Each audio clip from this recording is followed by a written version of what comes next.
একটা ইনস্টিটিউট। হ্যাঁ, একটা ইনস্টিটিউট ছোট ভাঙা ঘর থেকে শুরু হয়েছিল। একজন 72 বছর বয়স্ক সন্ন্যাসী শুরু করেছিলেন।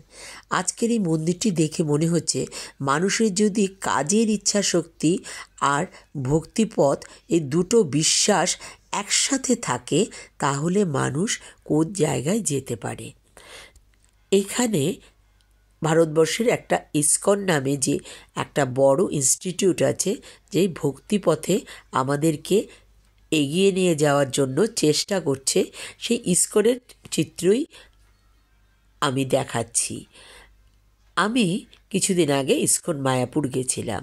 সেখানে ব্যবস্থাপনা, সেখানের সৌন্দর্য, সেখানের ডিসিপ্লিন এবং সেখানের ভক্তিপথে এগিয়ে যাওয়ার জন্য যে নামযজ্ঞ চলছে তা সত্যি আপনাদের কাছে শেয়ার না করে পারলাম না। আসলে কি জানেন তো, আমাদের মধ্যে ভক্তি এই পথ, এই ভক্তিপথটা স্টার্ট হয় কিন্তু বিশ্বাসের মধ্য দিয়ে। আর এই বিশ্বাসের মধ্য দিয়ে ভক্তিপথে কীভাবে এগিয়ে নিয়ে যাওয়া যায় এই সোসাইটিটি আমাদের কাছে শিখিয়েছে।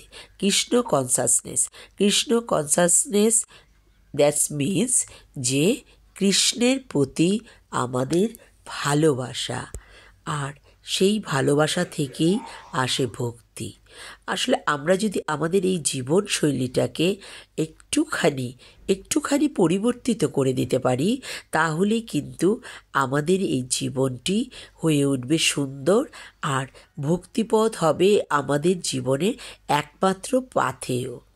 জীবনে প্রত্যেকটি কাজ যদি আমরা ভালো করে করি এবং প্রত্যেকটি কাজ যদি সুন্দর করে করি, সেটা যার শক্তিতে হয় সেটাই হচ্ছে ভগবান।